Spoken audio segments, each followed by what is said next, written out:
Hey, everybody. Welcome to our social media preview of Fountain of Youth Day here at Gulfstream Park. It is certainly a big race that we always look forward to down here in South Florida on the road to the Kentucky Derby. The Fountain of Youth is going to be run at 5:44 p.m. Eastern Standard Time on Saturday, and it is part of a 14 race card that promises to provide plenty of thrills.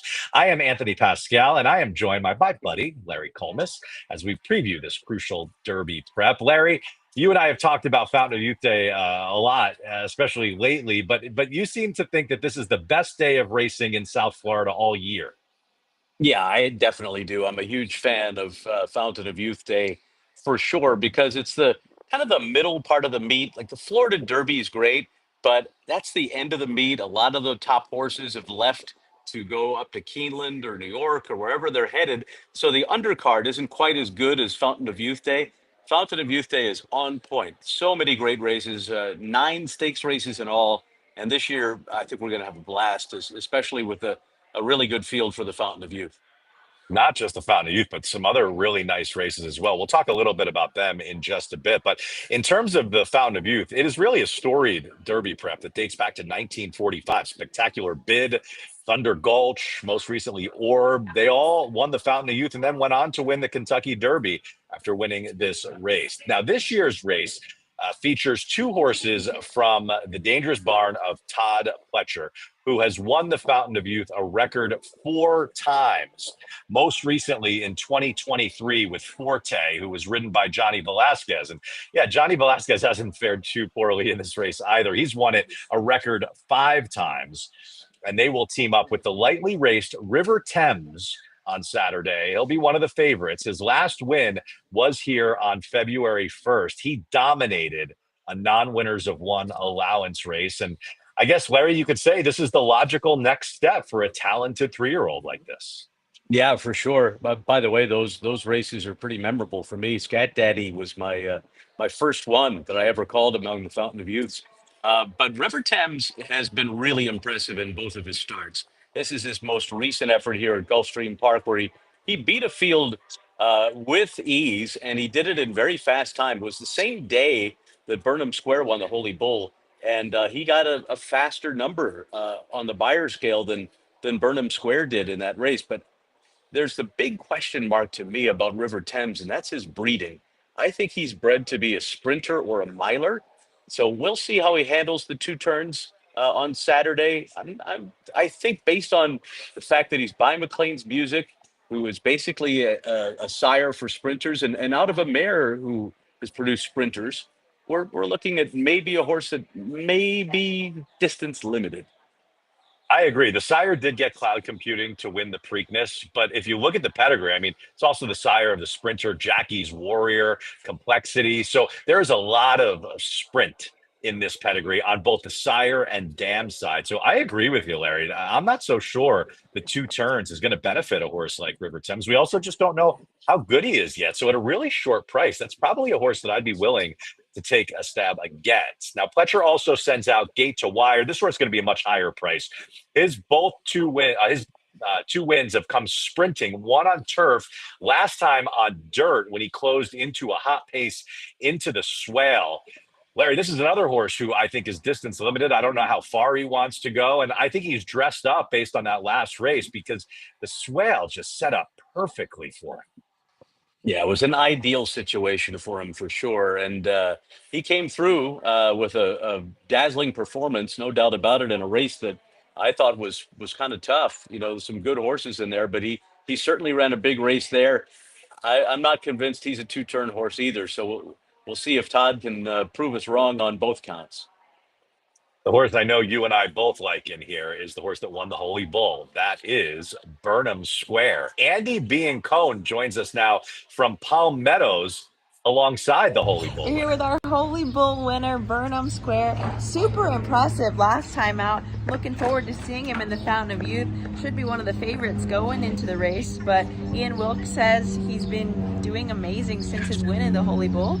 He likes my earring, I suppose, but He was gelded from a really young age, but Ian says, you kind of have to watch him. He's still a bit colty, like acts a little bit sudden, which I think is a positive thing. You want a horse with a little bit of feist, but I love his hair. He's got like fluffy forelock. Big personality. He worked right here at Palmettos for Ian, and he said he was really thrilled with his last work. Just did it really easily, and all systems a go for the Fountain of Youth. But I'm hearing we're going to get scratched down to a really small field. From a physical standpoint, Burnham Square, not the biggest dude in the world, kind of petite. He's got a good walk.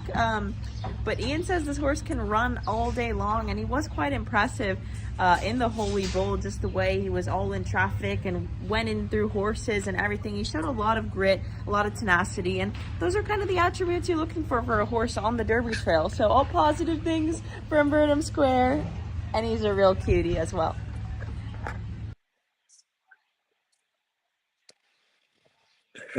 Andy, thank you very much. And Andy spoke about scratches. Solid Left was one of the horses entered in the race on Saturday in the Fountain of Youth. But here we are on Thursday, and that horse has been left in non-winners of one allowance race.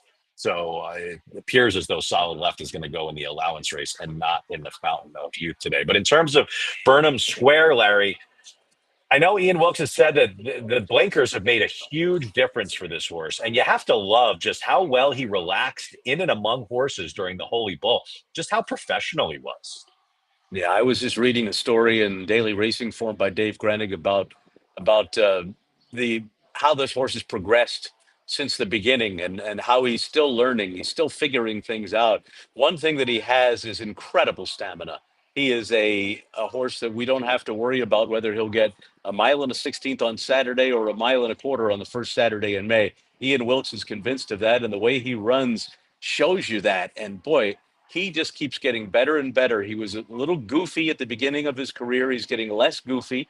And one of the reasons why Ian Wilkes mentioned that he wanted to run Burnham Square in the Fountain of Youth was that he thinks he needs the experience and will benefit from that. Rather than training him up to the Florida Derby, having another race under his belt like this is going to do him nothing but good. I like that attitude that Ian's got about him, and I love the way this horse is coming up to the race. He is, and I've said this right after the Holy Bull, he is my Kentucky Derby horse, and there's no reason for me to change my mind on that. Well, we'll see what he does on Saturday. There are a couple of horses in the Fountain of Youth that are coming in off layoffs, but horses that were very impressive as 2-year-olds, including Sovereignty for Bill Mott, won the Grade 3 Street Sense at Churchill Downs back in October. The Son of Into Mischief is a late running type, and trainer Bill Mott has been quoted as saying that he's not sure the mile and a 16th distance here at Gulfstream Park will suit this horse. Plus, he has to run off the layoff, Larry. Yeah, the one thing about the main track here at Gulfstream Park, we're watching him do at Churchill is much harder to do here. It is a track that tends to favor speed and makes it very difficult for horses to come from far off the pace. So you've got to get into the mix early here more than you would at a place like Churchill Downs. And the fact that he hasn't run yet this year, this could just be a stepping stone to other things. If he wins, it's a great indication of how good he really is, because I don't think this is priority number one for him. I'd encourage our viewers to take a look at the workout of this horse back on XBTV. I didn't love what I saw. I'm not so sure the horse is primed and ready to go for this race, so he won't be on my tickets. But he was an impressive 2-year-old, and we'll see what we get from him going forward. The one horse that I am interested in, Larry, is St. Elias Stables Keep It Easy for trainer Dale Romans. This horse was last seen winning the Ed Brown at Churchill Downs at the end of November. Now, he hasn't won past 6.5 furlongs, but considering the pedigrees by hard spun, you'd think the distance is okay. I know Dale Romans says that this horse is working very well in preparation for this race. And I just wonder if this horse could be ready off a layoff, because he's done it before, to run a really big race here. Yeah, it would be an impressive effort for him to be able to pull that off for sure. He's a horse that we haven't seen in a while. So, and he hasn't really proven that he can handle the type of horses he's facing. But Dale Romans has had a great meet here. He hasn't done anything wrong, and it's hard to eliminate Dale Romans from anything. And it's also kind of cool to see Corey Lannery back in town, a guy who's had some success here in the past. Popular guy. here in South Florida, and coming back for at least a guest appearance in the Fountain of Youth. Yeah, you ain't kidding about the meat that Dale Romans has had. His horses have been firing. So I think you need to take a strong, hard look at Keep It Easy. I would not be surprised if he ran a really big race on Saturday. That would be my second choice, but I know Larry and I both on Burnham Square as he continues his march forward towards the first Saturday in May. And there will also be Kentucky Oaks points on the line in race number 8. That is the Davona Dale. It goes off at 3:04 p.m. Eastern Standard Time. And this race, I thought it's not a huge field, Larry, but I think there are some really nice horses in here. The Queen's MG was a really strong 2-year-old who's now running second off the layoff. La Cara has been super impressive. And I think the best is yet to come from Ballerina Doro. Who did you like in here? Hey, I'm leaning toward Lakara. I think she's the one who's the likeliest winner. Her race in the Sun Coast off the layoff was super good last time out at Tampa Bay Downs. I thought that was a really good effort in there. The Queen's MG, if she can run back to her win in the Adirondack in the summer at Saratoga, she earned a huge number in that race on the Thoroughgraph scale. She ran huge, but she hasn't come close to being able to match that. I think that last race is going to do her some good. So to me, she'd be the one that I'd be worried about if I was going with Lacara. As far as Ballerina Doro, very similar to what we were talking about with Sovereignty. No speed whatsoever for this horse. She just comes from way, way out of it. And that's just a tough task here at Gulfstream.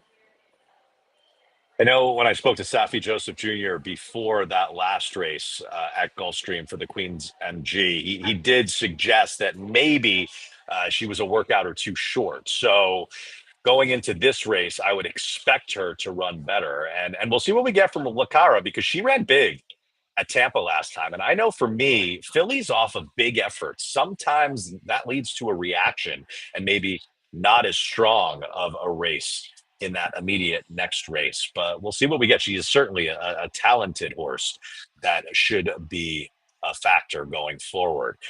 As we And mentioned, I a think Dylan 14. Davis, by the way, Dylan Davis, I believe, chose Lacara over Ballerina Doro. He rode both of those horses in their last race. So that's something to keep in mind. Yeah, that definitely speaks volumes. I know, Larry, quickly, we don't have much more time, but I know Mindframe is returning in the 11th race, the Gulfstream Park Mile. We're really looking forward to him after his second place finish in the Belmont and second in the Haskell. He hasn't run since July, but this is a serious racehorse. Ah, he's terrific. He's run some major league races so far in a very brief career. It's good to see him back in action, and he looks like he'll be a strong favorite in that race for sure.